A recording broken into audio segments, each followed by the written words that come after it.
नहमदुहु व नसल्ली अला रसूलिहिल करीम अम्मा बाद। तमाम किस्म की हम्द सना तारीफ़ की बिरियाई और बड़ाई उसे अल्लाह वहदहु ला शरीक के लिए लायक और ज़िबा है। वो सारी कायनात का खालिक मालिक मेरा और आपका मुरब्बी है। उससे अल्लाह के लिए सारी तारीफ़ें हैं जो गफ़ूर है, गफ़ार है, करीम है, सत्तार है। बाद इसके आपके मेरे आका दो जहाँ के सरदार लम्बिया पर तोड़ा कौन अनगिनत बेशुमार दो सलाम सल्लल्लाहु अला मुहम्मद वसल्लम।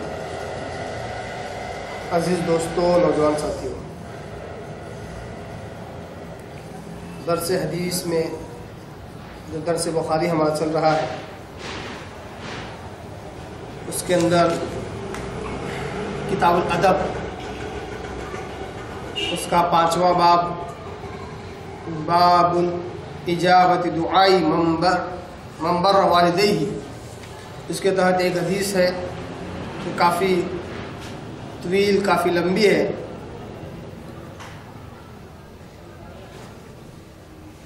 उसका एक हिस्सा हमने मुकम्मल किया है उस हदीस का, जिसमें एक शख्स का जिक्र है, उसकी दुआ का जिक्र है, उसके किस्से का जिक्र है। उस किस्से को हमने मुकम्मल किया और उससे जितने मसाइल निकल सकते थे हमने निकाले। आज हम इसी हदीस के दूसरे टुकड़े की तरफ चलेंगे, जिसमें दूसरा वाला शख्स उठता है और अल्लाह रब्बुल इज़्ज़त से दुआ करता है और उसकी दुआ कबूल होती है। फिर उससे जो मसाइल निकलते हैं उन मसाइल को हम देखेंगे। आइए वो दूसरा टुकड़ा है क्या, उसको जाने।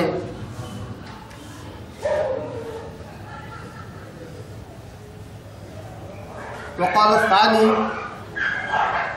उन 3 अशख़ास में से दूसरे शख्स ने कहा, अल्लाहुम्मा इन्नहु कानत लिब्नतु अम्मिन युहिब्बुहा अशद्दुहु युहिब्बु रिजालुन निसा। अल्लाह,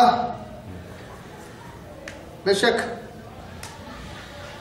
मेरे पास मेरी एक चचा की बेटी थी, चचाजाद मेरी बहन थी, मैं उससे मोहब्बत करता था, बहुत ही शिद्दत से मोहब्बत करता था, जिस तरह एक आदमी किसी औरत को करता है। गोया कि ये मेरी मोहब्बत जिनसी मोहब्बत थी। It has a sexual desire, इसके अंदर जिनसी मोहब्बत थी। फ़तलब्तु इलैहा नफ्सहा, मैंने उसको मांगा, मैंने चाहा कि वो मेरे साथ इंटरकोर्स करे, वो मेरे साथ सोहबत करे, मैंने उसको मांगा। अबत, उसने इनकार कर दिया। हत्ता आतिहा बिमिअति दीनार, यहाँ तक कि कुछ हालात उस पर ऐसे आए कि वो बहुत ज्यादा मजबूर हो गई और मेरे इस प्रपोजल को उसने एक्सेप्ट किया और 100 दीनार के एवज वो मेरे पास आने को राजी हुई। फसईतु, मैंने 100 दीनार के लिए बहुत जद्दोजहद की, बहुत कोशिश की। हत्ता जमअतु मिअत दीनार, यहाँ तक कि मैंने 100 दीनार जमा कर लिए उसको हासिल करने के लिए। फलकीतुहा बिहा, मैं उस 100 दीनार को लेकर उससे मैं मिला, उसके पास गया, उससे मुलाकात की। फलम्मा क़अदतु बैन रिजलिहा, लिहाजा जिस तरह हमारी डील हुई थी उसके मुताबिक जब मैं उसके दोनों पैरों के दरमियान, दोनों टांगों के दरमियान जब मैं बैठा उससे मुजामअत करने के लिए, इंटरकोर्स करने के लिए जब मैं बैठा, क़ालत, उस वक्त उसने कहा मुझसे, या अब्दुल्लाह, अल्लाह के बंदे, इत्तक़िल्लाह, अल्लाह का डर रख, अल्लाह से डर, वला तफ्तहिल खातम, और बंद मोहर को ना खोल। फ़कुमतु अन्हा, जैसे ही मैंने ये सुना मैं फौरन उठ खड़ा हुआ। अल्लाहुम्मा फ़इन कुन्त तअलमु अन्नी क़द फ़अल्तु ज़ालिका इब्तिग़ाअ वजहिक, अल्लाह, अगर तू जानता है कि जो काम मैंने ये किया, बुराई से बचने का जो मैंने काम किया, अगर ये मैंने तेरी रजा के लिए अगर किया है, फफरुज लना मिन्हा, तो हमें यहां से निकलने के लिए रास्ता बना दे। फफरज लहुम फुरजा, फिर उसके लिए भी रास्ता बना दिया गया। उसकी दुआ पर भी अल्लाह तबारक तआला ने इस गार के मुंह पर के पत्थर को हिटा दिया। यह है इस हदीस का दरमियानी वाक़या, दरमियानी किस्सा। दूसरे नंबर वाले ने जो दुआ की उसके ताल्लुक से। अब आइए इस टुकड़े पर से जो दलाइल हमें, मसाइल हमें निकालने हैं, वो मसाइल निकालते हैं। पिछले दर्स में हमारे पहले वाक़ये का जो आखिरी टुकड़ा था, उस पर से कुछ मसाइल हम निकालना भूल गए। आखिरी टुकड़ा कौन सा है?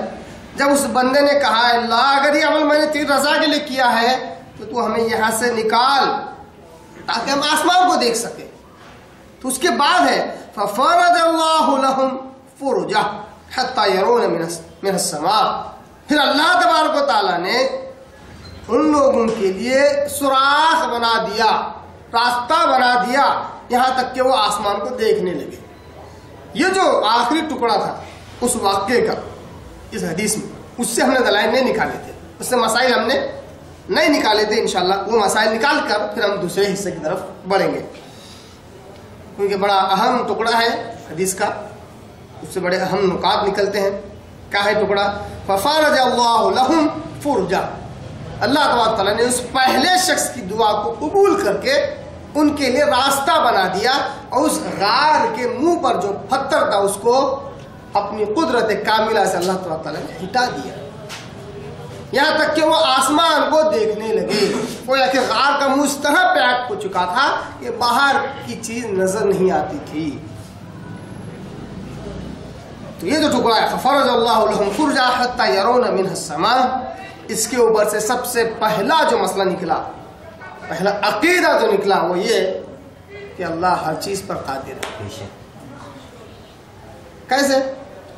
गार के मुंह पर जो पत्थर था किसने हिटाया उसको? हालांकि दुनिया क्या है, ये दारुल असबाब है, फिर भी अल्लाह तबारक चाहे तो ऐसा कर सकता है। इसलिए इन्नल्लाह अला कुल्ली शैइन कदीर, अल्लाह हर चीज पर कुदरत रखता है। दूसरा मसला ये निकला कि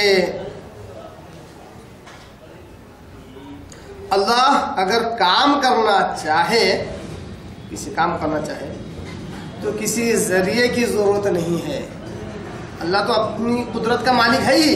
मगर दूसरा मसला है कि अल्लाह तबारक अगर इस दुनिया में कोई काम करना चाहे तो अल्लाह जरिए का मोहताज नहीं है। इसलिए बंदा जब अपने रब से दुआ करे तो जराइयों को सोच कर ना करे, फला काम है तो हो सकता है, फला हो सकता है तो मांगो। नहीं, रब के आगे ये सोच कर दुआ नहीं करना है कि फला हो सकता है तो मांगो। रब से वो मांगना है जो हो ही नहीं सकता, मगर जरूरत हो, हाजत हो उसकी। नामुमकिनात चीजें अल्लाह से मांगो, अल्लाह वो करके दे सकता है, मगर वो आपकी जरूरत हो। ऐसा ना हो कि बस बेकार घर में बैठे हुए, काश मैं इस वक्त चांद पे होता, अल्लाह चांद पे पहुंचा दे, अल्लाह चांद पे। जरूरत ही नहीं है चांद पे पहुंचने की, क्यों दुआ कर रहा है? नामुमकिनात में से तेरे लिए पॉसिबल नहीं है कि तो अचानक चांद पे पहुंच जाए, मगर ऐसी नामुमकिन चीजें रब से न मांगे। जिस चीज की जरूरत है लगता है नामुमकिन है और कोई जरिया, कोई वसीला, कोई सहारा नजर नहीं आ रहा है, ऐसे वो फिर रब से मांगे, अल्लाह कर सकता है। आज लोग कामों को करने के लिए बहुत परेशान होते हैं, फला का पहचान होगी तो अच्छा होगा, फला लगे लगाएंगे, जरिया लगाएंगे तो ही काम होगा। नहीं, जरूरी नहीं है। जितना भरोसा आपको जराइयों पे करना है उससे कहे ज्यादा अपने रब पर करना है।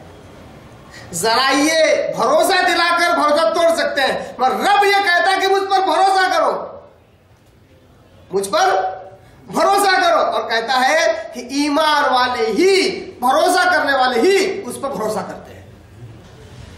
फल्यतवक्कलिल मुतवक्किलीन, तवक्कल करने वाले उस पर तवक्कल करते हैं। यानी तवक्कल करना भी एक सिफत है और ये ईमान की वजह से आता है। और जो तवक्कल करता है वो कभी फेल नहीं होता, रब की जात पे से कभी फेल नहीं होता। तीसरा मसला ये मालूम हुआ कि बड़ा अहम मसला है, अल्लाह की जात का सही तारुफ, सही इंट्रोडक्शन आपके आगे हो रहा है सिर्फ इस टुकड़े से। फरजल्लाहु लहुम फुरजा, अल्लाह ने उनके लिए रास्ता बना दिया। हालांकि चाहता तो हदीसों में फरिश्तों का जिक्र आ सकता था, किसी जिन का जिक्र आ सकता था, किसी इंसान का जिक्र आ सकता था, कोई अकल में बैठने वाली चीज का जिक्र आ सकता था, मगर नहीं आया। बराह रास्त डायरेक्टली आया, फरजल्लाहु लहुम फुरजा, अल्लाह ने उनके लिए रास्ता बनाया, जबकि उस जंगल बियाबान में कोई नहीं, फिर भी अल्लाह ने उनके लिए रास्ता बनाया। तो अल्लाह की जात ऐसी है। तो तीसरा मसला जो मालूम हुआ, अल्लाह तबारक व तआला हूबहू वैसा ही कर सकता है जैसा बंदा उससे दुआ करे, कर सकता है। हमें यकीन नहीं है अपने रब पर। आप क्या चाहते हो? हूबहू मांगो, अल्लाह मुझे ऐसा ही चाहिए, हिचकिचाने की जरूरत नहीं है। ऐसा कैसा हो सकता, ये तो पॉसिबल नहीं है, ये तो ऐसा नहीं है, अभी तक तो कुछ समझ में नहीं आ रहा है। जो कुछ समझना है वो हमारी समझ का फेर है, मगर अल्लाह तबारक व तआला नामुमकिन आपको मुमकिन कर सकता। इसलिए जो चाहिए डायरेक्टली क्लियर कट मांगना। इसको आप सल्लल्लाहु अलैहि वसल्लम ने हदीस में क्या कहा, पिछले आदि के टुकड़ों पर से ये मसला मैंने निकाला था कि जब दुआ मांगो तो हक जताकर मांगो। अल्लाह मुझे चाहिए दे, कैसा बोलना, मुझे चाहिए दे, अल्लाह तू ही दे, हक जताना चाहिए। आप सबने सख्त मना किया, कोई शख्स इस तरह दुआ करता है, अल्लाह अगर तू चाहे तो दे, नहीं, आप सबने ऐसा बोला मत करो। अल्लाह चाहे तो देगा, नहीं देगा नुकसान तुम्हारा है। इसलिए रब से कहो अल्लाह तू दे, हुक्मिया जुमला है, ये हक जताना कहते हैं इसको। अल्लाह हूं वैसा कर सकता है जैसा तुम्हें चाहिए। मिसाल दे रहा हूं, एक बच्चा है 10th में, 10वीं क्लास में, रब से मांग अल्लाह 90% परसेंटेज के साथ कामयाब कर। अल्लाह 100% ऐसा कर सकता है, 100%, 90% की कामयाबी से अल्लाह कैसा कर सकता है। मांगना अपना काम है। इसमें अगर अपना मामला डाउन हो जाए, मैंने तो पढ़ा नहीं, मुझे तो फला सब्जेक्ट अच्छे से नहीं आता, वो सब बाद की बातें हैं। सबसे पहला है रब पर हक जताकर मांगना, क्योंकि अल्लाह ऐसा कर सकता है, अल्लाह की जात है ऐसी, है ना। चौथा मसला क्या निकला, बड़ा अहम मसला, इससे क्या निकला, बहुत अहम मसला निकला इससे। देखिए क्या हुआ है, तीनों लोग गार में फंसे हैं, कोई है नहीं उनकी मदद के लिए, दुआ करते हैं तो पत्थर खुद ब खुद पिटता है ना, पिटता है ना। इससे मालूम हुआ चौथा मसला, एक करामत नाम की भी कोई चीज है। करामत किसको कहते हैं? वो गैर मामूली वाकया जो अंबिया के अलावा किसी और के साथ सरजद हो, उसको क्या कहते हैं? करामत। वो गैर मामूली वाकया जो अंबिया के साथ सरजद हो, उसको क्या कहते हैं? मुअजिजा। गैर मामूली मतलब खर्क आदत, गैर मामूली जो आम तौर पर नहीं हो सकता, पॉसिबल नहीं है, वो अगर वाकया हो जाता है अंबिया के हाथों तो उसको क्या कहते हैं? मुअजिजा। अगर किसी नेक बुजुर्ग वली के हाथ से हो तो उसको करामत कहते हैं। इससे ये साबित हुआ कि करामत भी चीज है, इससे जिसके हाथों से सजदे हो रहा है, वली का भी तस्वर मिला, वली भी साबित है। अल्लाह के वली हुआ करते हैं इस दुनिया में, है। हाँ, वो वली नहीं है जिन्हें शरीयत का ही पता ना हो, जो नंग धड़ंग है, जो गांजा चरस पीते हैं और अय्याशों में मुब्तला है, ये वली नहीं हो सकते। वली वो है जो शरीयत को जानते हैं, है। इनके हाथों करामत होती है, करामत का कोई इनकार न करे। चमत्कारी चीजें होती हैं, इनका इनकार कोई नहीं कर सकता। ऐसा कि यहां हो रहा है। ये तीनों शख्स कौन है? नबी है, अंबिया में से है, रसूल में से है, कोई नहीं। मगर इनकी दुआ की वजह से अल्लाह ताला गैर मामूली तौर पर, गैर मामूली को क्या बोलते हैं आमतौर पर, चमत्कारी रूप से उस पत्थर को अल्लाह ने हिटाया। किसने हाथ लगाया उस पत्थर को? किसी ने, अल्लाह ने हुक्म दे दिया, हो गया काम। तो ये करामत है उन तीनों औलिया की। तीन वली एक साथ जमा हो गए, तीनों ने दुआ की, तब जाके काम हुआ, है ना। इससे तो एक मसला ये भी निकल गया कि अल्लाह अगर काम करना चाहे तो सिर्फ एक वली की दुआ करने से नहीं करेगा, है ना। तीन वलियों की दुआ करने के बाद अल्लाह ने काम करा। अल्लाह चाहता तो एक वली के बेस पर भी काम कर सकता था। अल्लाह की निगाह में असल ये है कि उसके बंदे उससे दुआ करें, वरना तीन क्या 100 वली मिलकर भी अल्लाह से दुआ करे तो काम नहीं होने वाला। ऐसा आज लोग क्या करते हैं, औलिया अल्लाह की तारीफ में इतना गुलू करते हैं कि एक वली की तारीफ अगर शुरू कर दिया तो सारे वली उसके मुकाबले में हीच और कमता नजर आते। अगर ये तीनों औलिया में से हैं, तीनों वलियों में से, एक ही वली की दुआ पर पूरा पत्थर हिट जाना चाहिए था, क्यों नहीं हिटा? मालूम हुआ कि मर्जी का मालिक अल्लाह है। अल्लाह पर किसी का जोर और जबरदस्ती नहीं चलती। अल्लाह अपनी मर्जी का मालिक है। चाहे तो एक की दुआ सुनकर पूरा मामला हल कर दे, चाहे तो 1000 की दुआ सुनने के बाद भी कोई मामला हल न करे। इस तरह यहां 3 का सुनने के बाद अल्लाह ने मामला हल किया, है ना। तो ये मसला निकला इससे। अब आइए हदीस के उस दरमियानी वाक़े की तरफ हम बढ़ते हैं और एक एक जुमले के हिसाब से मसाइल निकालते हैं। मसाइल बड़े अहम हैं, इतने अहम है कि थोड़ा सा ये मसाइल उलमा लेवल की भी हैं, बहुत सारे अवाम इसको नहीं जानती है और जानने पर नुकसान भी है इसका, मगर अहादीस में है, मसाइल को जानना ज़रूरी है।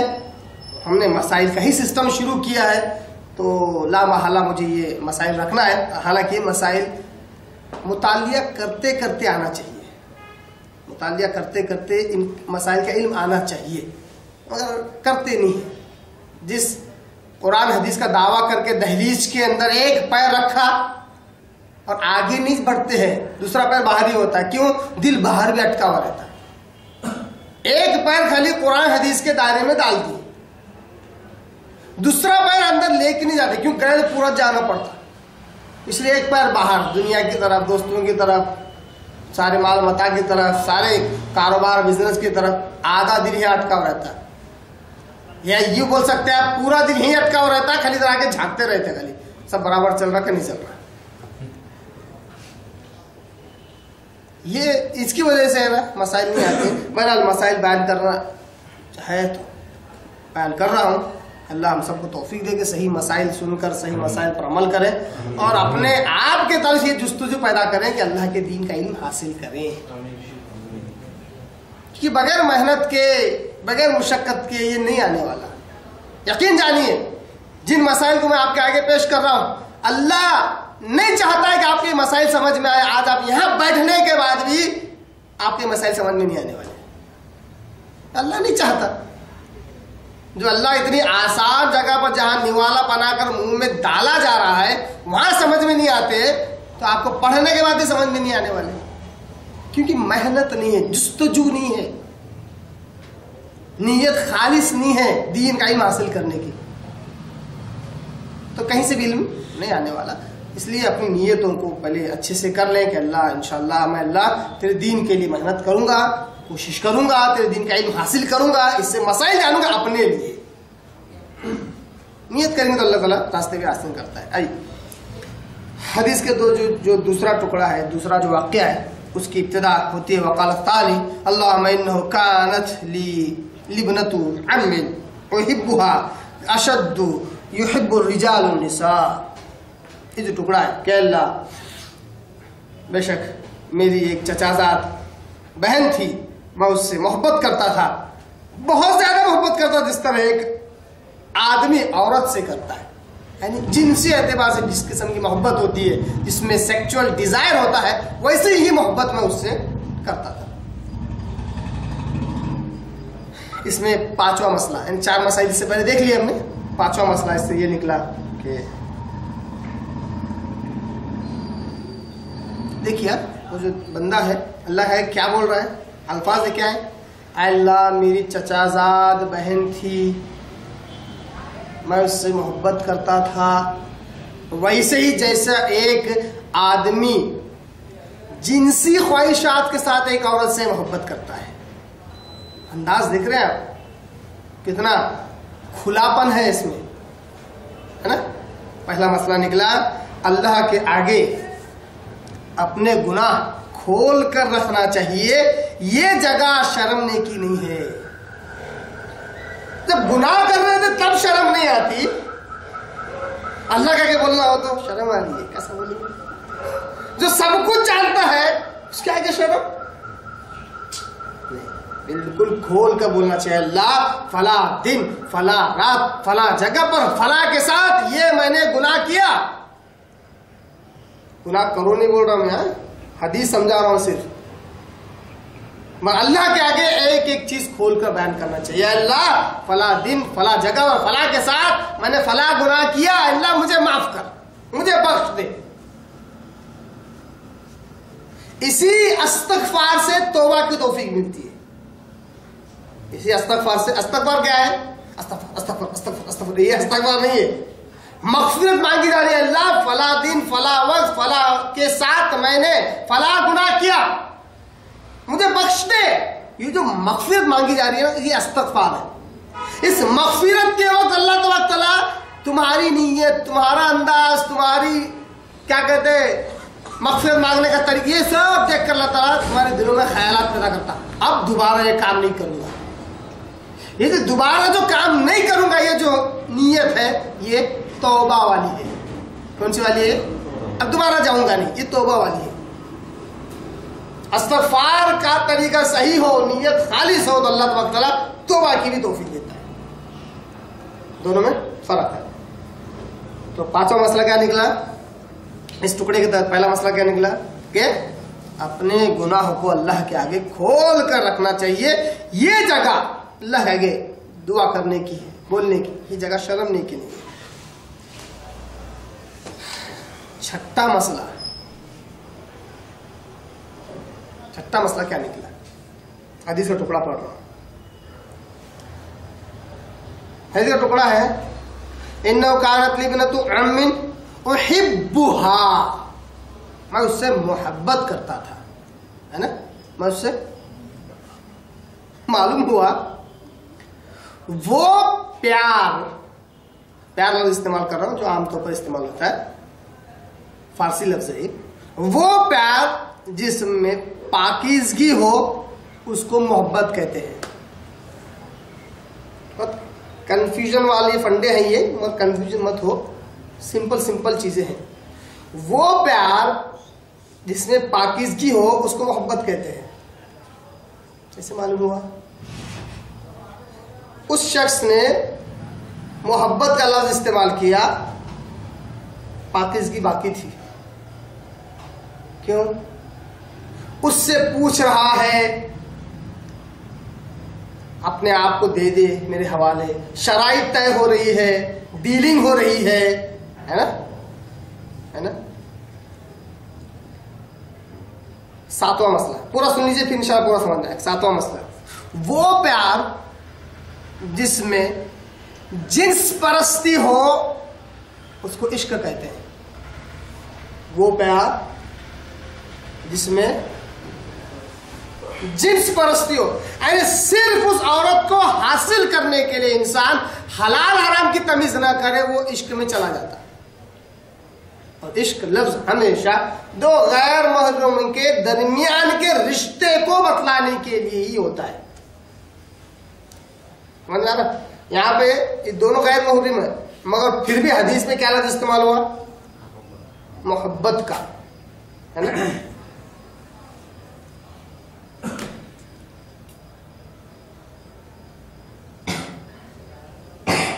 आठवां मसला, पूरे मसाले देख लीजिए, फिर इंशाअल्लाह सबको मिला के एक बात समझाऊंगा। आठवां मसला, अगर आप कुरान मजीद का मुतालिया करें 6666 आयतों में अल्लाह की कसम कह रहा हूं, एक लफ्ज भी नहीं है इश्क बोल के पूरे कुरान में, एक लफ्ज भी नहीं है। यहां तक कि उसका डिराइव्ड फॉर्म मुश्तक लफ्ज भी नहीं है। क्यों? क्योंकि ये माशरे का सबसे घिनौना, सबसे गंदा लफ्ज है इश्क। सबसे गंदा लफ्ज माशरे का, इस दुनिया का, सोसाइटी का, पूरे कुरान में एक भी लफ्ज नहीं। अहादीस की किताबें अगर ढूंढे तो मशहूर 60-70 हदीस किताबें अगर हम वो ढूंढे तो कितना परसेंटेज निकलता है पता है? इश्क लफ्ज जो अहादीस में आया, सही अहादीस की बात कर रहा हूं मैं, सिर्फ सही, और ना झूठी मंगढ़ तो आपको लाखों मिल सकती है जिसमें कुछ भी मिल सकता है। सही अहादीस की बात कर रहा हूं, जहां तक मेरा इल्म है, अल्लाह मेरे इल्म में और इजाफा करे और बरकत दे, 0.5% इश्क का लफ्ज आता है। कितना? बात समझ रहे हैं आप? 1% बोला मैंने, 1% भी नहीं है, 0.5%। एक आध हदीस में आपको मिल जाएगा इश्क का लफ्ज। मैं पूछता हूं क्यों अल्लाह ने ऐसा करा? ना कुरान में ये लफ्ज की कोई वैल्यू, ना हदीस में इस लफ्ज की कोई वैल्यू। उसके बिल मुकाबिल 100%, 200%, 500%, 100% आपको मोहब्बत का लफ्ज मिलता, चाहे आदमी और औरत का भी क्यों ना मिले, दो गैर महरम के दरमियान के लिए भी क्यों ना मिले, तब भी मोहब्बत का लफ्ज मिल सकता। मगर इश्क का लफ्ज 0.5% मिलता। एक आध सही हदीस में एक जगह मिलता। समझ आ रही है? नौवां मसला, इससे अब मालूम हुआ कि मोहब्बत का हदे कमाल क्या है। यानी एक आदमी मोहब्बत करते करते करते करते करते करते बहुत ऊंचाई तक पहुंच गया। हदे कमाल क्या है? मोहब्बत है। बात समझ में आ रही है? ये बात इसलिए बात कर रहा हूं, बाज लोगों का ये गुमान है, बाद में इस तरह समझते हैं मोहब्बत का हदे कमाल इश्क है। मोहब्बत सबसे आला मोहब्बत अगर होंगी तो उसको इश्क कहते हैं। अस्तगफिरुल्लाह, ये सही नहीं है। अगर ऐसा होता तो इस हदीस में भी तो दो गैर महरूम के दरमियान की मोहब्बत का ही जिक्र हुआ, मगर लफ्ज क्या इस्तेमाल हुआ? मोहब्बत। जैसा कि आगे आता कि अशद्दु युहिब्बुर रिजाल अन्निसा, यानी जिस तरह शिद्दत से एक आदमी एक औरत से मोहब्बत करता है, तो अशद्दु शिद्दत के साथ। समझ आ रही है? मतलब मोहब्बत के हदे कमाल भी अगर कुछ है तो वो क्या है? मोहब्बत ही है, इश्क नहीं है। अब आप बताइए, वो माशरे का सबसे घिनौना और गंदा लफ्ज, वल्गर लफ्ज अल्लाह उसका रसूल इस्तेमाल ही नहीं करना चाहते। जहां तक मेरा इल्म है, एक भी सही सरी मरफू हदीस में आप सल्लम की जुबानी इश्क का लफ्ज इस्तेमाल हुआ, मुझे ऐसी कोई हदीस नहीं मालूम। हाँ, एक सहाबी ने एक मरतबा एक लफ्ज इस्तेमाल किया फला का जिक्र करते हुए, या सहाबी या कोई फला शख्स ने जिक्र किया कि फला शख्स ऐसा और ऐसा फला औरत का इश्क करता है, एक आध सही हदीस मिल जाता है। आप सल्लम की जुबानी नहीं मिला, मोहब्बत का लफ्ज मिला। तो वो लफ्ज जिसको ना अल्लाह इस्तेमाल करना चाहता है, ना उसका रसूल इस्तेमाल करना चाहता, ना सहाबा इस्तेमाल करना चाहते, हम कैसे मुसलमान हैं? हमारी अकल कहां खो गई कि इस गंदे और घिनौने लफ्ज को मां के साथ इस्तेमाल करना पसंद नहीं करते, बहन के साथ इस्तेमाल करना पसंद नहीं कर सकते, मगर अल्लाह के साथ इस्तेमाल करते हैं, उसके रसूल साथ इस्तेमाल करते हैं। हम इश्क रसूल में डूबे हुए हैं, हम आशिक रसूल। अरे इश्क का मतलब विच हैज सेक्सुअल डिजायर, जो जिन्सी परस्ती, जिन्स परस्ती जिसमें होती है, इसमें सेक्स की ख्वाहिशा जिसमें होती है, उसको लफ्ज इश्क इस्तेमाल करते हैं। रसूल के साथ ऐसा क्या काम कर रहे हो? नऊज़ुबिल्लाह, अल्लाह के साथ ऐसा कौन सा काम कर रहे हो तुम? तो एक अल्लाह उसके रसूल की तरफ से अल्फाज इस्तेमाल नहीं करनी चाहिए। जब इनके इस अकीदे के पीछे जब राज जानने की कोशिश की जाती है, माफी चाहता हूं, ज़िम्मी तौर पर एक बात बता रहा हूं, क्यों इन्होंने अल्लाह के ताल्लुक से तक इश्क का लफ्ज इस्तेमाल किया, अल्लाह माफ करे। दलाइल मेरे जिम्मे, अगर मैं झूठा निकला तो कईयों किताबें मैं आपको बताऊंगा, अरबी, उर्दू, फारसी के साथ में, जिसमें बाकायदा ऐसे अल्फाज हैं कि गधे को अल्लाह अल्लाह अल्लाह अल्लाह बोलते गया। क्या? किसको? गधे को। यहां तक कि गधे के साथ चूमना चाटना शुरू कर दिया और उसके साथ काम भी बजा दिया। गधे के साथ अल्लाह समझ रहा तो ये काम नहीं करना था। बाकायदा अल्फाज लिखे हुए। उनके मुरीदैन कहते हैं, मुर्शद ये क्या देखा हमने? कहते हैं शक नहीं करना। ऐसे अल्फाज, शक नहीं करना। हम असल में इबादत करते होते, तुमको ऐसा दिखता है।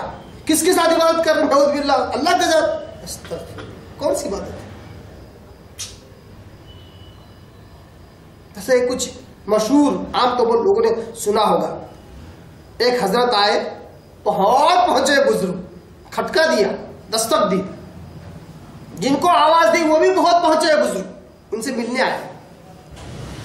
पूछा कौन है? तो कहा मैं हूं फला। दरवाजा खोला गया, अंदर बकरी बंधी थी। क्या बंधी थी? बोली मैं। क्या है ये? क्या समझ में आया आपको? समझ में आया?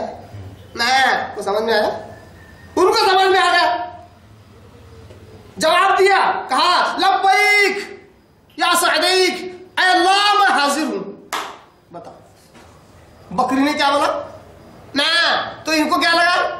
अल्लाह आवाज दे रहा है, लब्बैक या सअदैक। बकरी को क्या बोल रहा है? अल्लाह मैं हाजिर हूं, अल्लाह मैं हाजिर हूं। गए और बकरी को चूमने चाटने लगे। अरे अल्लाह, क्या है ये? कौन सा इस्लाम है ये? इसको कहते हैं सूफियत, सूफीज्म, जिसके अंदर इंसान खुद अल्लाह बन जाता है। जब ऐसे सेक्सुअल डिजायर के साथ जब तुम दीन को बनाएंगे तो इश्क का लफ्ज इस्तेमाल करेंगे, क्यों नहीं करेंगे? एक नंबर के तो गए गुजरे लोग, जिनके पास न गुनाह की कोई डेफिनेशन, न बुराई की कोई तारीफ, अल्लाह के नाम पे तो दीन के नाम पे कुछ भी कर सकते। बहरहाल, मोहब्बत का हदे कमाल भी मोहब्बत ही है। आप सल्लल्लाहु अलैहि वसल्लम ने हदीस में कहा कि कोई शख्स तुम में से उस वक्त तक मोमिन नहीं हो सकता जब तक कि उसके दिल में मेरी मोहब्बत उन सब से बढ़कर न हो जाए। अपने आप से बढ़कर, अपने अहल से बढ़कर, पूरी दुनिया से बढ़कर। पता है पूरी दुनिया से बढ़कर क्या होना? मोहब्बत होना ना। हदीस में क्या अल्फाज है? उसमें मोहब्बत का लफ्ज है। इश्क का लफ्ज क्यों नहीं इस्तेमाल करें अल्लाह के रसूल? वो आप तो नहीं समझ में आया। इनको इन जाहिलों को कैसे समझ में आ गया? पढ़े लिखे जाहिलों को। सबसे बड़े गुस्ताख तो है ये। इस हदीस के टुकड़े से मालूम हुआ,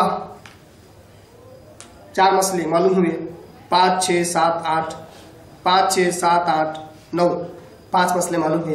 पहला मसला मालूम हुआ कि अल्लाह के आगे गुनाह जो है उनको खोल कर बयान करना चाहिए, वो शर्मने की जगह नहीं है। दूसरी चीज, वो प्यार जो पाकीज़ा है उसको मोहब्बत कहेंगे। वो प्यार जिसमें गंदगी, गलाजत और सेक्सुअल डिजायर भरा हुआ उसको इश्क कहेंगे। और अहदीस की किताब में 0.5% इश्क का लफ्ज है। कुरान में तो है ही नहीं, 0%। और अहदीस में 0.5%। और मोहब्बत का हदे कमाल मोहब्बत ही है, इश्क नहीं है। ये बहुत बड़ी गलतफहमी है, इंसान को चाहिए कि उसको दूर करें। अब आइए आगे के टुकड़े की तरफ बढ़ते हैं। आगे का टुकड़ा है,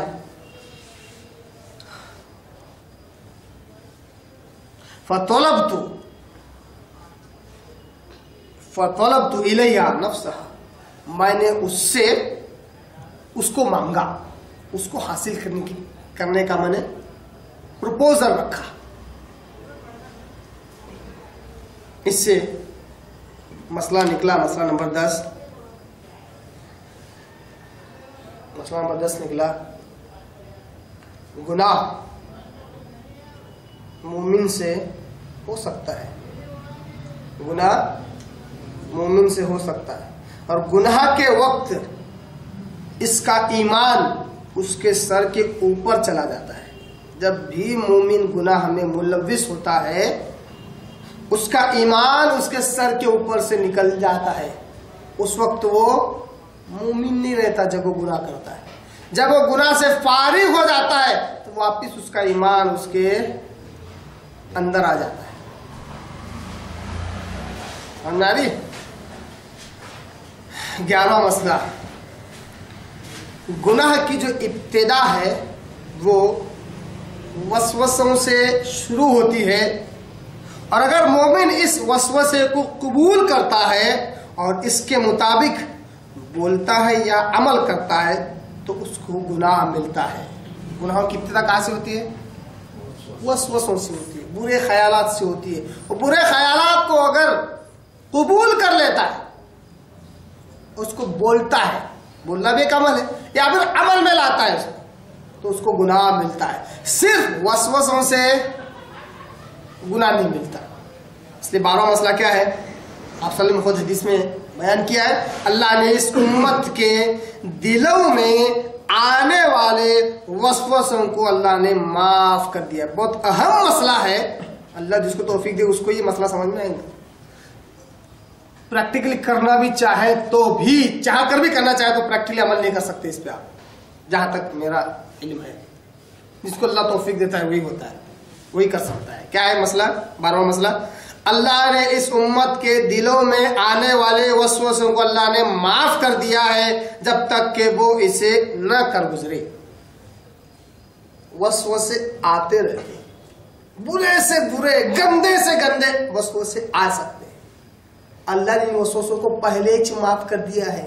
आप सल्लम खुद खुशखबरी दे रहे हैं, जिसने एक को रुकाया, सही मजा आ गया, गया काम से, मुंह से निकला मजा आ गया, अमल में ला लिया मजा आ गया, गया काम से। क्यों? उसने उन वसवसों को कबूल किया। कबूल करना क्या है? परमिशन देना है, ऑथोराइज करना है ना, सिक्का मारना, यस ये सही, गुनाहगार हो जाता है। वरना आप तो क्या बेहतरीन, ये तो वो खुशखबरी जो इससे पहले जहां तक मेरा इल्म में किसी और उम्मत को नहीं दिया गया है। असल कहते सिर्फ मेरी उम्मत के वसवसों को अल्लाह ने माफ कर दिया है। साहबा आते बोलते अल्लाह के रसूल ऐसे बुरे बुरे वसवसे आते हैं, ऐसा लगता है कि मैं मोमिन ही नहीं हूं। तो आप सल्लल्लाहु अलैहि वसल्लम ने कहा अच्छा ऐसा होता है? हाँ। खुश हो गए आप सल्लल्लाहु अलैहि वसल्लम? क्या हो गए? खुश हो गए? बोले ये ईमान की अलामत है। बोले जिसके अंदर जैसा ईमान होगा वैसे बुरे वसवसे आ सकते हैं, ताकि उसका मामला डावाडोल किया जाए, उसके पैर फिसलाए जाए। जिसने कबूल नहीं किया वो हकीकी मोमिन, जिसने कबूल कर लिया उसका ईमान चाहता रहता है, कमजोर होता रहता है। समझानी बात? हकीकी मोमिन कौन है? मोमिन के दिल में वसवसे नहीं आते हैं, ऐसा है क्या? सहाबा के दिल में आते थे, है ना? हकीकी मोमिन वो है इन वसवसों को नजरअंदाज करे और अपनी डगर, अपनी नगर पर चलता रहे, अपने रास्ते पर चलता रहे। शैतान तो वर्गलाएगा, इनको कबूल न किया जाए, ये बहुत बड़ी चीज है। उसके बाद वाला जो टुकड़ा है, मैं एक एक क्या कहते हैं जो मसला है उस पर मैं ज्यादा तफसील नहीं डालना चाहूंगा, हालांकि तफसीलात की जरूरत है, मगर बाकी के पॉइंट्स रह जाएंगे, इसलिए बोलते हुए आगे बढ़ रहा हूं। उसके बाद जो हदीस का लफ्ज है फअबत, उस लड़की ने इनकार कर दिया। उस लड़की ने, जब मैंने प्रपोजल रखा तो उसने क्या किया? इनकार कर दिया। इस पे से जो मसला निकला वो ये कि पाक दामन औरत की अलामत ही यही है कि वो जिना से दूर रहती है। पाक दामन औरत की क्या अलामत है?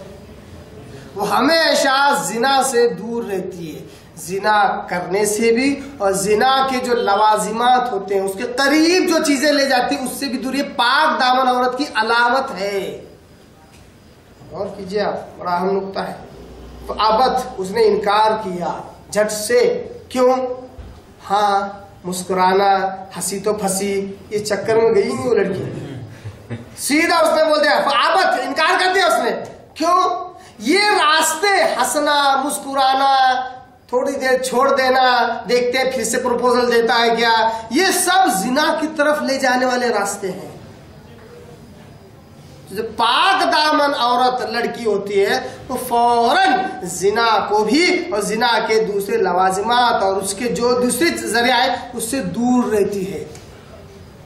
जिसके अंदर पाक दामिनी की कमी होती है या उसमें कहीं ना कहीं खामी होती है, वो इन रास्तों पर भी चलती रहती है, जिसकी वजह से वो एक न एक दिन उस गड्ढे में जाकर गिर भी जाती है। फौरन उसने इनकार कर दिया, अबद।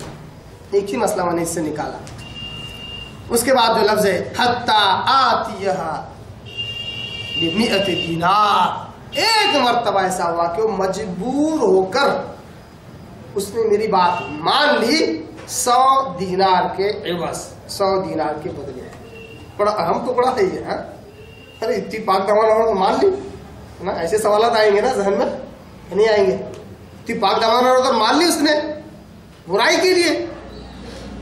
देखिए पॉइंट बड़ा अहम है, हदीस का टुकड़ा बड़ा अहम है। मसाइल देखिए तो समझ में आएंगे। मसला नंबर 14 मालूम हुआ कि अगर किसी औरत से जबरन जिना करवाया जाए तो अल्लाह उसको माफ करता है। ये बड़ा अहम मसला है, बड़ा अहम मसला है। अल्लाह किसी औरत, अगर कोई औरत से जबरन जिना करवाया जाए तो अल्लाह उसको माफ करता है। ये दूसरे अहादीस से ये मसला मिलता है, इसलिए उसको यहाँ लाकर फिट किया हुआ। और ये टुकड़ा समझ में नहीं आता, आएगा क्या? ये आएगा, है ना? मसला नंबर 15 मालूम हुआ। हाँ, बड़ा अहम मसला है, बहुत अहम मसला है। ये मसला समझ में आ जाए तो मैं कहूँगा दुनिया की बहुत सारी बुराइयां खत्म होंगी। चोर की दाढ़ी में जैसा तिनका होता है ना, तिनका होने के बाद चोर चोर बोलता नहीं, अपने आप को चोर है बल्कि। बहुत सारी बुराई करने के बाद भी अच्छी अच्छी चीजों के कपड़ों में अपने आप को लपेट कर क्या बोलते हैं, हम ये काम नहीं करते, या बुराई को बुराई नहीं समझते। रिश्वत देना, चोरी, जिनाखोरी, धोखा, इन सब को किसी और चीज की आड़ में डालकर कहते हैं कि ये हम करते ही नहीं, और करते हैं तो हमारे पे भरोसा करो। मसला नंबर 15 मालूम हुआ, शरई उज़्र की बुनियाद पर हराम चीज हलाल नहीं हो जाती। बड़ा अहम मसला है। शरई उज़्र अगर कोई है, शरई उज़्र के बावजूद भी अगर कोई हराम चीज इस्तेमाल की जाए तो वो हराम चीज हलाल नहीं होती। जिस तरह हदीस में आया, सही बुखारी के हदीस में, उस शख्स ने प्रपोजल किया, उस लड़की ने मान लिया, तो क्या बुखारी के हदीस के मुताबिक जिना करना हलाल हो गया? हलाल हुआ नहीं, क्योंकि वहां पे मजबूरी थी उसके पास। दूसरी हदीस किताबों में क्या था, एक मजबूरी थी, कहत साली थी, भूखमरी आ गई थी, बहुत ज्यादा परेशानी थी, कोई चारा ही नहीं था उसके पास। उस लड़की के पास कोई चारा नहीं था सिवाय उसकी बात मानने के। तो ये शरई उज़्र उसके पास था। तो शरई उज़्र से हराम चीज हलाल नहीं हो जाती। जिस तरह अल्लाह ताला कुरान में बोलता है कि सूअर का गोश्त क्या है, हराम है, मजबूर हो गए तो उस वक्त के लिए शरई उज़्र की बुनियाद पर वो हलाल हो जाता है, मगर वो हराम चीज हलाल नहीं होती। शरई उज़्र की बुनियाद पर हराम चीज हलाल नहीं होती। अब लोग क्या करते हैं, बस आप हमारा काम नहीं हो रहा, मजबूर हो गए, इसलिए 10,000 को बाद रिश्वत देना पड़ा, मजबूर है। इतनी लंबी दाढ़ी, मस्त माशाल्लाह मौलाना ड्रेस, मगर रिश्वत देने में एक्सपर्ट, लेने में भी एक्सपर्ट। मजबूरी है, धोखा दे रहे। क्यों साहब? सामने वाला वैसे ही चाल चलता, मजबूरी आ जाती, क्या करेंगे तो हमारा नुकसान हो जाता, हमारे धंधे का नुकसान हो जाता। अरे ये मजबूरी नहीं है, मगर मजबूरी है भी तब भी हराम चीज हलाल नहीं हो जाती। अब तक किसी ने कहा कि सूअर गोश्त हलाल है? किसने कहा अब तक? किसने फतवा दिया? क्यों नहीं दिया? तो शरई उज़्र की बुनियाद पर जो हराम चीजें वो हलाल नहीं होती। समझ में आ रही है? आज इसी आयत को लेकर दलील बनाकर बहुत सारे लोगों ने गलत चीजों को सही करार दिया। अफसोस साहब कहना पड़ता। कुछ दिन पहले भी एक साहब ने यही मजबूरियां बतलाई और कहा कि मैं लाइसेंस निकालने गया था तो मजबूरी थी, वहां रिश्वत देना पड़ा, क्या करेंगे? अच्छा, तुम्हारा एक का लाइसेंस नहीं बन रहा तो जो रिश्वत है जिसके ताल्लुक आप सल्लम कहते, खुद ने भी हदीसें बयान कर दी, और राशि वल मुर्तशी किला फिन्नार, रिश्वत देना रिश्वत लेना दोनों जहन्नमी। फिर भी कहना मजबूरी थी इसलिए दे दिया। तो क्या शरई उज़्र की बुनियाद पर कोई काम किया जाए जो हराम है वो हलाल हो जाएगा? कैसे होगा भाई? मसला आपका था, आप हल कर लेना था, उसको नहीं देना था, लाइसेंस के बगैर चलाना था गाड़ी। किसने कहा आपको रिश्वत देकर काम कराओ? उसके बगैर जिंदगी गुजर सकती? अल्लाह ये तो नहीं बोलेगा कि जिसने भी 2 व्हीलर चलाया होगा फिर वही जन्नत में जाएगा। कोई है ऐसा कानून? नहीं है, तो बगैर चलाए मर जाएंगे अपन। अच्छा अल्हम्दुलिल्लाह, मेरी मैं मिसाल दे रहा हूं, मेरे पास 2 व्हीलर है, कई सालों चला रहा हूं, लाइसेंस नहीं मेरे पास, इंशाअल्लाह कोई माइकला मेरे को रुका के पकड़ भी नहीं सकता, दमीत नहीं है किसी में, इंशाअल्लाह नहीं पकड़ सकता। लेकिन मैं नहीं बनाऊंगा, दूंगा भी नहीं किसी को रिश्वत। मैं ऐसी नियत करता हूं, अल्लाह तो वैसे रास्ते भी खोलता मेरे आगे। और जिस दिन बनाऊंगा बगैर रिश्वत के बनाऊंगा, नहीं बना तो नहीं बना, कोई मसला नहीं, कोई बड़ा कोई रोड़ा नहीं अटका हुआ है काम में। मगर हराम चीज हलाल नहीं हो जाती। नबी के खुले अल्फाज, वो राशि वल मुर्तशी किला फिन्नार, रिश्वत देने वाला रिश्वत लेने वाला दोनों जहन्नमी। और उसमें मजबूरी के तहत क्या करे, काम नहीं हो रहा था तो ऐसे वो अटकाते लोग जानबूझ के, कैसे हलाल होगा? मालूम हुआ कि शरई उज़्र की बुनियाद पर हराम चीज हलाल नहीं होती। उसके बाद जो आगे हदीस का टुकड़ा है, फसईतु हत्ता जमअतु 100 दीनार फलकीतहा बिहा, लकीतुहा बिहा, फिर मैंने कोशिश की और 100 दीनार जमा किए। उस 100 दीनार की को लेकर मैं उसके पास गया, उससे मैंने मुलाकात की। मसला नंबर 16 मालूम हुआ इससे,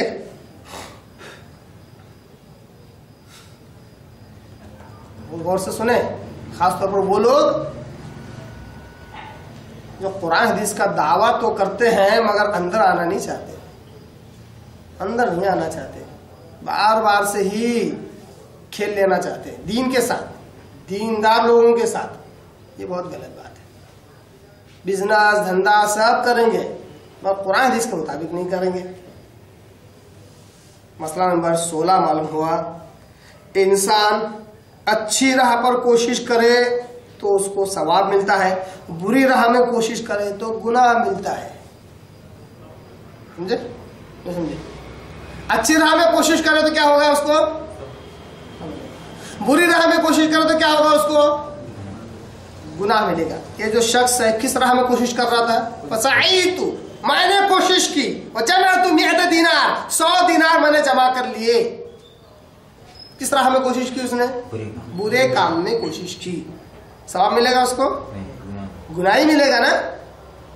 इससे मालूम हो रहा कि बिजनेस, कारोबार, धंधे, नौकरी, जॉब गलत जरिए से करने जाना नहीं, गुनाह मिलने वाला है, सवाब नहीं मिलने वाला। मिलेगा सवाब? मसला नंबर, कुछ मसाइल एक दूसरे से मिले हुए हैं, इसलिए पूरा जब सुनेंगे तो समझ में आएगा। जिस तरह मोहब्बत और इश्क का चारों मसाइल सुनने के बाद समझ में आया ना, उस तरह ये मसाइल भी है। मसला नंबर 17, हाँ बड़ा अहम मसला है। अल्लाह अपने बंदों से मोहब्बत करता है। सुनिए अच्छे से, अल्लाह अपने बंदों से बहुत मोहब्बत, अल्लाह की सिफत भी है, नाम भी है, रऊफ, मोहब्बत करने वाला। अल्लाह अपने बंदों से मोहब्बत करता है, इसीलिए इसने अपने बंदों को इख्तियार से नवाजा। कैसे नवाजा? इख्तियार से नवाजा है, और चाहता है कि इसके बंदे भी अपनी मर्जी से उसकी मना करदा चीजों से परहेज करें, बचें। अल्लाह क्या चाहता है? अल्लाह मोहब्बत कर रहा है ना, अपनी मर्जी से मोहब्बत कर रहा है, अल्लाह करना भी चाहता, अल्लाह अपने नजदीक लाना चाहता, मगर अल्लाह ने इंसान को इख्तियार दिया, कहा देखो मैं जिस चीज से तुम्हें मना करूं अपनी मर्जी से बचो, तो फिर मैं तुम्हारे से मोहब्बत भी करूंगा।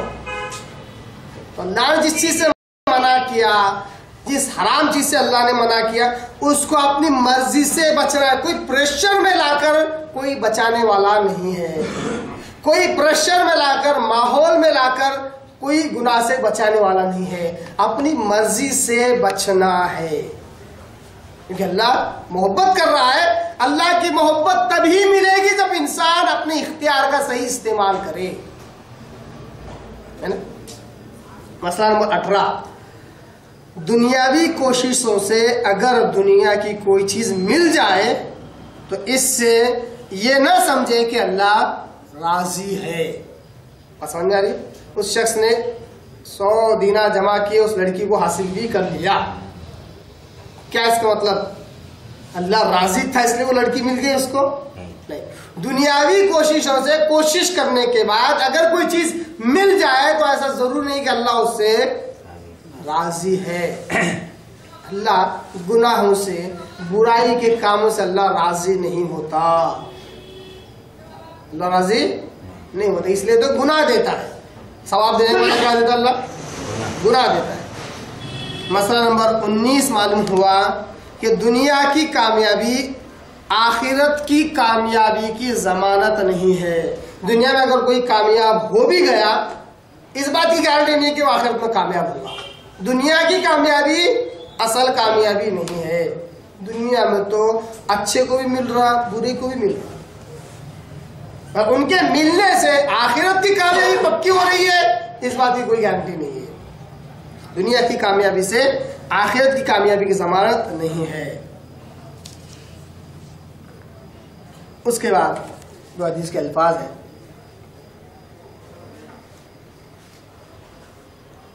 फलम्मा क़अदतु बैन रिजलिहा क़ालत या अब्दुल्लाह, फिर जब मैं उस लड़की से मिला 100 दीनार लेकर, जिस तरह डील फाइनल हुई थी, मैं उसके साथ इंटरकोर्स करने के लिए तैयार हो गया, मुजामत करने के लिए तैयार हो गया। जब मैं उसके दोनों पैरों को फैलाकर उसके दरमियान जब मैं बैठा तो उसने कहा या अब्दुल्लाह इत्तक़िल्लाह, अल्लाह के बंदे। देखिए मामला एकदम हाई लेवल, आखिरी लेवल पे पहुंचा हुआ है। अल्लाह के बंदे, अल्लाह से डर। इससे जो मसाइल निकलते हैं, पहला मसला निकलता है कि इंसान की सबसे अच्छी और सबसे बड़ी पहचान अब्दुल्लाह होना है। क्या होना है? उसका नाम बहुत कुछ हो सकता था। उसने कहा या अब्दुल्लाह, अल्लाह के बंदे इत्तक़िल्लाह, डर अल्लाह से। तो बंदे के लिए इतना काफी है कि उसको इस नाम से आइडेंटिफाई किया जाए, अल्लाह के बंदे, तो काफी हो जाना चाहिए उसके लिए। सबसे बड़ी पहचान, सबसे अच्छी पहचान इंसान की क्या है? अल्लाह की बंदगी वाला नाम अब्दुल्लाह, अल्लाह की इबादत करने वाला, ये सबसे बड़ी पहचान। मसला नंबर, उसका आगे का मसला है इत्तक़िल्लाह। क्या कहा उसने? डर अल्लाह से। जो तक़वा है ना, अल्लाह का डर, ये ब्रेक है अमाल के लिए। क्या है ये? अमाल के लिए क्या है ये? ब्रेक। जिसके पास तकवा हो उसकी गाड़ी बिल्कुल सही चलेगी। जिसके पास तकवा नहीं है या है तो फेल है, या फिर आधा अधूरा इस परसेंटेज का भी होगा, वैसी उसकी गाड़ी भी चलेगी। इस तरह खूबसूरत कार है, वो अमाल है। हर चीज उसकी ओके है, हर चीज ओके है उसकी, हर चीज शानदार है, हर चीज फाइनेस्ट मोड में है, और उस गाड़ी का ब्रेक ही नहीं है तो क्या होगा? उस गाड़ी की कोई अहमियत है, कोई वैल्यू है?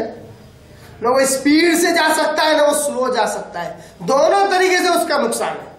तो ये तकवा इंसान के लिए क्या है? ईमान और अमल के लिए क्या है? ब्रेक है। इस ब्रेक के जरिए से वो अपनी जिंदगी में जगह जगह रुकता है, कभी स्पीड बढ़ाता है, उसको मालूम है कि ये मेरे कंट्रोल में है। ये तकवा था उस बंदे के पास। देखिए आप, पूरी स्पीड के साथ आया, प्रपोजल दिया कि मैं तेरे साथ सेक्स करना चाहता हूं, उसने ना किया, फिर मजबूरी में आकर 100 दिनार के इवज तैयार हो गई, पूरी स्पीड के साथ 100 दिनार जमा कर लिए, यहां तक कि लास्ट स्टेज तक पहुंचा, मगर तकवा था, ब्रेक फौरन लगाया। 100 की स्पीड में थी तो भी गाड़ी फौरन रुक गई, है ना? रुकी कि नहीं रुकी? तकवा असल ब्रेक है। अल्लाह का डर, अल्लाह का खौफ, ये हर वक्त हर लम्हा इंसान के दिल में होना चाहिए। अल्लाह हम सबको तकवे की नेमत और दौलत से नवाजे। उसके बाद जो मसला है, कुछ मसाइल जब तैयारी करा कुछ आगे पीछे हो गए, इसलिए नंबर अभी नहीं बयान कर रहा हूँ। उसके बाद जो मसला है कि जिसके दिल में अल्लाह का डर हो वो हर गुनाह से बच सकता है, हर गुनाह से। जिसके दिल में असल क्या है, तो कुरान में जितने बेशुमार जगह पर अल्लाह ने तकवे की अहमियत बताई है। या अय्युन्नास इत्तक़ू रब्बकुम, या अय्युन्नास इत्तक़ू रब्बकुम अल्लज़ी खलक़कुम मिन नफ्सिन वाहिदा व खलक़ मिनहा ज़ौजहा व बस्स मिनहुमा रिजालन कसीरा, है ना? निकाह के मौके में भी आयत पढ़ी जाती है सूरह निसा की, ऐ इंसानों डरो अल्लाह से। तकवे की बड़ी अहमियत है, जगह जगह अल्लाह ताला कहता है कि मुझसे डरो, मुझसे डरते रहो। यहाँ तक आप सल्लम कहते हैं निकाह के मामले में ही आखिरी खुतबात में से आप सल्लम के अल्फाज क्या कहते हैं? आप सल्लम, ऐ लोगो इत्तक़िल्लाह वन निसा। तक़वे का लफ्ज आप सल्लम ने अल्लाह के साथ जोड़ा, फिर औरतों के साथ जोड़ा। बोलो क्या कहा? डरो अल्लाह से और औरतों के मामले में भी डरा करो। समझ रहे? औरतों के साथ जो घर की बीवियां होती है, घरेलू, उनके साथ जो व्यवहार और जो ताल्लुक है हमारा, जो सुलूक है, उस ताल्लुक से असल में कहा कि डरा करो। वहां तुमसे अगर ऊंच नीच हो जाए तो तुम्हारी खैर नहीं है, आखिर में कामयाब होना भी सच्चा नहीं है, बुरी पकड़ होने वाली है। तो सही बुखारी हदीस में क्या कहा? डरो अल्लाह से और औरतों के मामलात में डरो। समझे ना? उन्हें पूरी तरह छोड़ दो, नहीं बिल्कुल तंग पकड़े रहो, जो हक है उनका उसके मुताबिक उन्हें जीने दो।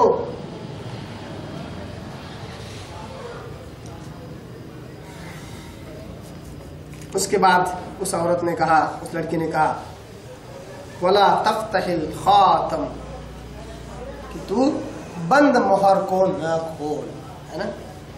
इसकी तशरीह में ज्यादा नहीं कर रहा हूं क्योंकि बहुत सारे हज़रात यहाँ पर अगर शादीशुदा भी बैठे हैं, हाँ, सिर्फ एक लफ्ज इस्तेमाल करता हूँ, हो सकता है उससे ज्यादा समझ में आ जाए। वला तफ्तहिल खातम, वर्जिनिटी को मत तोड़, बंद मोहर को न खोल। उसने ये कहा, वो कि मुझसे सोहबत न कर, मुजामत न कर, उसने रोका। इससे मसला जो मालूम हुआ वो है, इसी से ये जो टुकड़ा है क्या, गौर कीजिए, इसी से मालूम हुआ कि वो लड़की पाक दामन मोमिना थी। मिला कि नहीं मिला? क्या बोला इसने? पाक दामन मोमिना थी वो, तभी तो या अब्दुल्लाह इत्तक़िल्लाह, अल्लाह का भी नाम ले दिया, अल्लाह को पहचानते, और कहा कि बंद मोहर मत खोल, क्योंकि उसको मालूम था कि बंद मोहर है, पाक दामन है वो, पारसा औरत है वो, पारसा लड़की, उसको मालूम था, इसलिए उसने कहा कि इसको न खोल। इसी तरह मसला मालूम हुआ कि ज़िनाखोरी कबीरा गुनाहों में से है, कबीरा गुनाहों में से। इससे जो न बचे मैं नहीं समझता वो अल्लाह की पकड़ से बचेगा, समझ रहे। और जहां तक मेरा इल्म है बहुत से कबीरा गुनाह है, मगर अल्लाह ने उनके ताल्लुक से ये नहीं कहा कि उनके नजदीक भी मत जाओ, मगर जिनाखोरी के ताल्लुक से कुरान में और हदीस में इतनी मिसालें हैं, इतनी बातें हैं जिसमें ये बात मौजूद है कि उसके करीब करीब जो जरा है उसके नजदीक भी मत जाओ। क्यों? क्योंकि इंसान उसमें मुलविस होते होते एक दिन जिनाखोरी में मुब्तला हो जाता है। उन गुनाहों की लत और आदत से इंसान एक दिन क्या होता है? जिनाखोरी में मुब्तला हो जाता है। तो इस जिनाखोरी जो कि कबीरा गुनाह है, इसी के दूर नजदीक के जितने रास्ते हैं अल्लाह ने उससे भी मना किया। में सूरे अनाम की आयत है, उसमें अल्लाह ने कहा मा ज़ोहरा मिन्हा व मा बतन, यानी फाहिशा फवाहिश फहश चीजों से बचो। मा ज़ोहरा मिन्हा व मा बतन, चाहे वो खुले हुए हो चाहे वो छुपे हुए हो, चाहे वो खुले हुए हो चाहे छुपे हुए हो, दोनों तरीके की फहश बातों से अल्लाह ने कहा बच जाओ। उसके बाद जो टुकड़ा है, जैसे उस लड़की ने कहा कि ऐ अब्दुल्लाह डर अल्लाह से, इत्तक़िल्लाह वला तफ़्तह खातिम, बंद महल को ना खोल। तो वो शख्स कहता है फ़क़ुमतु अन्हा, मैं फौरन उस जगह से उठ गया। जैसे उसने अल्लाह का नाम ली और कहा अल्लाह के बंदे डर अल्लाह से, बंद महल को न खोल, इतना सुनना था कि मैं फौरन उस जगह से उठ गया। इससे जो मसला निकला, ये हदीस का आखिरी टुकड़ा भी है, इससे बड़े अहम मसाइल भी निकलते हैं। मसला निकला पहला कि कौन सा? मैं फौरन उस जगह से उठ गया।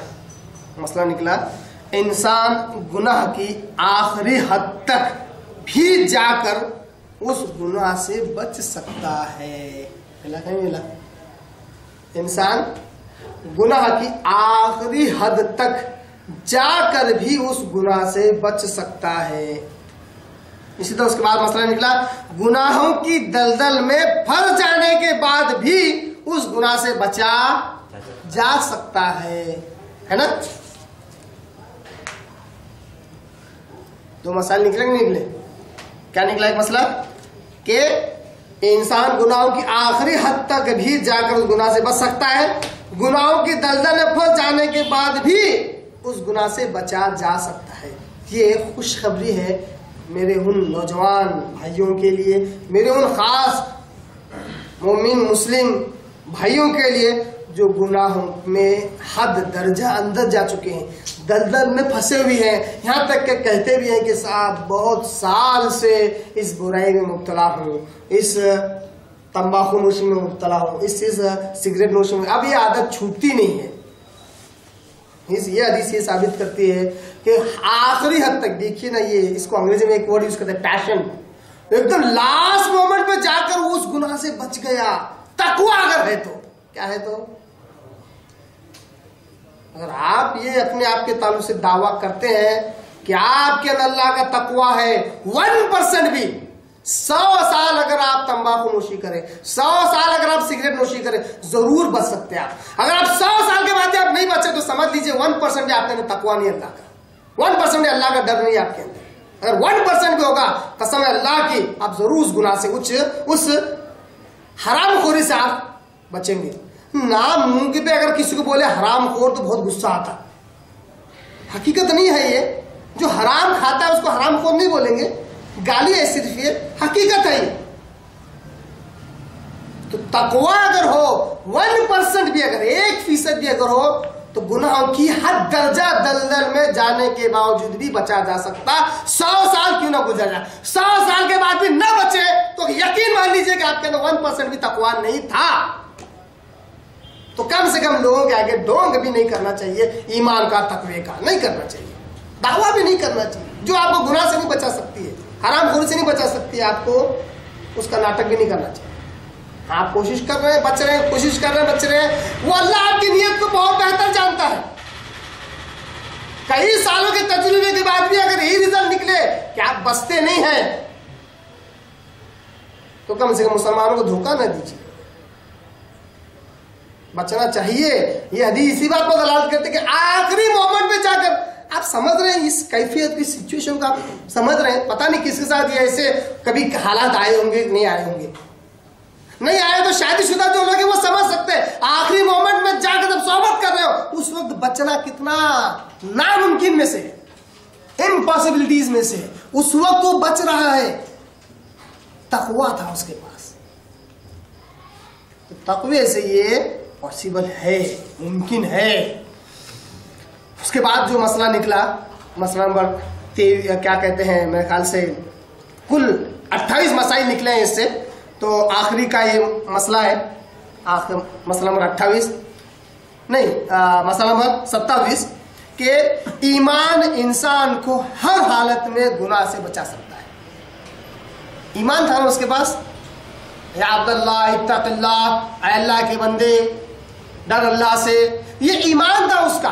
ये ईमान इंसान को हर हालत में गुनाह से बचा सकता है। नहीं बचा रहा है तो समझ लो भाई ईमान नहीं है, कहे न कहे बहुत बड़ा झोल है। या फिर मैं कहता हूं पूरी दुनिया को धोखा दो चलेगा, अपने आप को धोखा मत दो।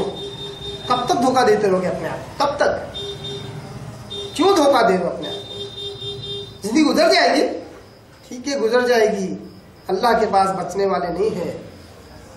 गुनाहों से बचने का सिर्फ ये, मैं जिनाखोरी, तंबाकू नोशी, सिगरेट नोशी के बारे में नहीं बोल रहा, हर गुनाह के बारे में अगर बच नहीं सकते तो अपने आप को धोखा देना बंद करो। अल्लाह से मांगो, अल्लाह तकवा दे, तकवा दे, अल्लाह ईमान दे, ईमान दे। और ये बहुत बड़े गुनाहों में से है जनाब, बहुत बड़े गुनाहों में से है जिनाखोरी के रास्तों पर चलना, सिगरेट नोशी, तंबाकू नोशी, बीड़ी नोशी, गुटखा, ये सब खाना ही बड़े बड़े गुनाहों में से है। छोटा मामूली गुनाह नहीं है ये। इंसान के अकीदे, ईमान, अमल को, तीनों को जाया करती है ये। तो आखिरी लेवल पर जाने के बाद ही बचा जा सकता है। मसला नंबर 28 मालूम हुआ। हाँ, बड़ा अहम मसला, बड़ा अहम मसला, आखिरी मसला, हमारे जज्बात ईमान के ताबे हो, हमारा ईमान जज्बात के ताबे ना हो। अब बताइए कहाँ है ईमान, किसका ईमान है?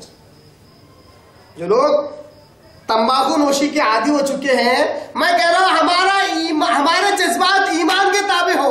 ईमान जज्बात के ताबे नहीं हो। जज्बे में आ जा रहा है तो 2 कस मार ले रहा, तो कहाँ ईमान है तेरा यार? कहाँ ईमान? ईमान नहीं है ना तेरा। ईमान जज्बात के ताबे है, ईमान गुलाम है तेरा। अल्लाह के दीन के मसाइल गुलाम है, जबकि मैं कहता हूं जज्बात हमारे ईमान के ताबे। हाई लेवल जाके कंट्रोल कर लेना, उसको बोलते हैं ईमान। उसको क्या बोलते हैं? ईमान। जो हाई लेवल पे आने के बाद आप कंट्रोल कर ले रहे हैं, आपके जज्बात ईमान के ताबे है, इल्म के ताबे है, तकवे के ताबे है। अगर आपका ईमान, आपका इल्म, आपका तकवा ऐन वक्त पे हाथ दे रहा, तो आपके जज्बात उस पर गालिब है। आपका जो चस्का लगा हुआ है, आपकी जो आदत और लत लगी हुई है, वो गालिब है। तो आपका ईमान कहाँ है फिर? आपका तकवा कहाँ है ना? तो उसके बाद आखिर में जो बात आती है वो ये कि अल्लाह तबारक तआला के आगे जब वो दुआ करता है तो कहता है अल्लाहुम्मा फ़इन कुन्त तअलमु अन्नी क़द फ़अलतु ज़ालिका इब्तिग़ाअ वजहिक। अल्लाह, ये जो हाई लेवल पर जाकर मैंने बचा इस गुनाह से, तेरी रजा के लिए अगर मैंने ये किया है, तो अगर तू जानता है तो मुझे क्या कर, यहां से निकलने का रास्ता बना। फ़रज लहुम फ़ुरजा, हदीस में आता है कि उनके लिए फिर रास्ता बना दिया गया। अल्लाह तबारक तआला ने फिर उनके लिए रास्ता बनाया। ये था हदीस का दूसरा टुकड़ा, और उसके अंदर कुल 28 मसाइल मैंने आपके आगे इस्तेमाल करके रखे हैं। अल्लाह से दुआ करता हूँ अल्लाह ताला हमें तौफीक दे गुनाहों से बचने की, अल्लाह हमें तौफीक दे बुराई और बेहयाई से बचने की, अल्लाह हमें तौफीक दे तक़वा इख्तियार करने की और रोने और गिड़गिड़ाने की। वाक़िअ दावाना अनिल हम्दुलिल्लाहि रब्बिल आलमीन।